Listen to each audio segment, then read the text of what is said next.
L'École supérieure d'administration, d'économie, de journalisme et des métiers de l'audiovisuel ESAE offre de nouveaux challenges pour l'année universitaire 2023-2024. Étudiantes et étudiants, parents d'élèves nouveaux bacheliers, ESAE, c'est la garantie d'une formation de qualité à des conditions très avantageuses. À Gbedjromede, à Papa, à Boumekalavi et Parakou, inscrivez-vous en administration générale, administration du travail et de la sécurité sociale, trésor et finances publiques, impôts, diplomatie et relations internationales, journalisme et métiers de l'audiovisuel, gestion des marchés publics, planification et développement local, sciences économiques, sciences juridiques et toutes les filières des sciences de gestion. ESAE vous offre des bourses, demi-bourses et de réductions pour les premières inscriptions dans toutes ces filières. Waouh! En licence 1, 2 et 3 et en master, bénéficiez jusqu'à 50% de réduction sur tous nos sites. N'est-ce pas génial? Infoline. ESAE Gbedjromede, 3e rue à droite en quittant le carrefour Le Jador pour la BIBE Jéricho ou au plus 229 90 93 65 21 98 98 14 00 à Kpakpa au plus 229 52 88 33 33 à Boumekalavi au plus 229 52 88 44 44 Parakou au plus 229 52 46 12 12. ESAE, l'excellence à un an.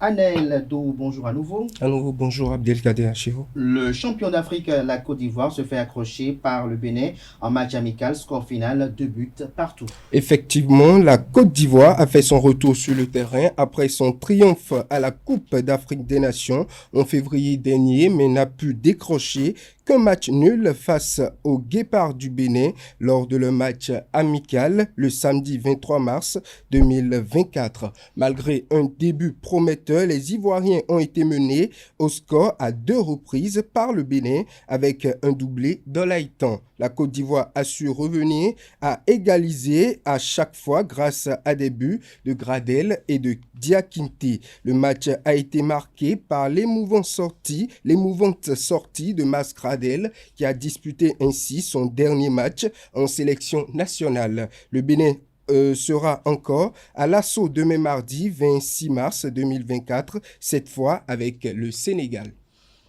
La 9e journée de la Super League Pro s'est jouée ce week-end avec à la clé divers résultats. Le 9e acte de la Super League professionnelle saison 2023-2024 s'est déroulé ce week-end. Comme à l'accoutumée, 8 rencontres se sont disputées. Le duel entre le champion en titre Coton Football Club et son vice-champion Loto Popo s'est soldé sur le nul, 1 but partout. Les hommes de Banigansé se sont imposés 1-0 face à Aema Football Club. Une défaite qui va coûter cher aux hommes de Pobet, puisque selon des sources proches du club, le staff technique se serait fait limoger juste à la fin de la rencontre. Nous en saurons davantage dans les prochaines heures. Dans les autres rencontres, Aspac s'est incliné devant Dadje Football Club, 0 but contre 1. Une 5e victoire de suite pour les hommes du Koufo. Dynamo d'Abomey s'est par contre imposé dans la cité 3-1 face à l'AS Cotonou. Descente aux enfers pour les requins de l'Atlantique qui encaissent 3 buts de Espoir de Savalou ici à Cotonou contre 0 inscrit. Damissa Football Club réalise la bonne opération à domicile avec une victoire 2-0 face à la JSP. Match nul, 1 but partout entre Sobemap Football Club et les Cavaliers de Niki. Dernière rencontre nulle et vierge entre l'AS Takouné et les Dragons de l'Ouémé. Les résultats de la 9e journée de la Super League Pro ont apporté des changements au classement général. Effectivement, les hommes du Koufo règnent sur la Super League professionnelle à la fin de cette 9e journée. Profitant du match nul de Loto Popo, Dadje Football Club avec ses 19 points est désormais leader du classement. À la 2e place, Banigansé avec 19 points également. Le leader déchu, Loto Popo, se retrouve à la 3e place du classement avec seulement 1 point de moins que les leaders. Les manutentionnaires de l'AS Sobemap sont au pied du podium avec 15 points, suivis des Dragons de l'Ouémé, de Espoir de Savalou et de Dynamo d'Abomey. Les champions en titre de Coton Football Club peine dans le ventre du classement avec seulement 13 points au classement. Coton Football Club est 8e. Même dans le bas du classement, il y a eu également des changements. La dernière place est désormais occupée par l'association sportive du port autonome de Cotonou, ASPAC.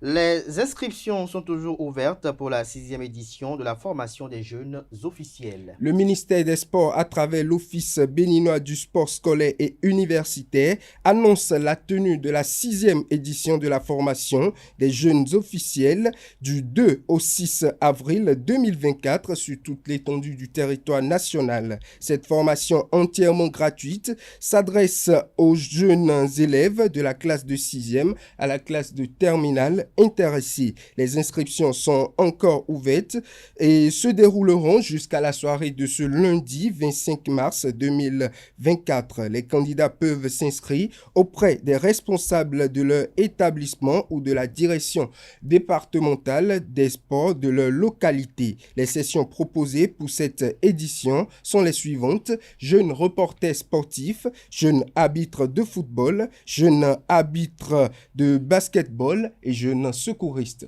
Merci à vous, Alain Eldo, pour cette présentation de l'actualité sportive. Merci à vous, une fois encore à vous, Nasrine Fatouri. On se retrouve tout à l'heure dans le panel de discussion. Chers amis internautes, à présent, je vais installer Francis Fahami et Atifa Olafa, respectivement, pour les rubriques définition du jour et trucs et astuces.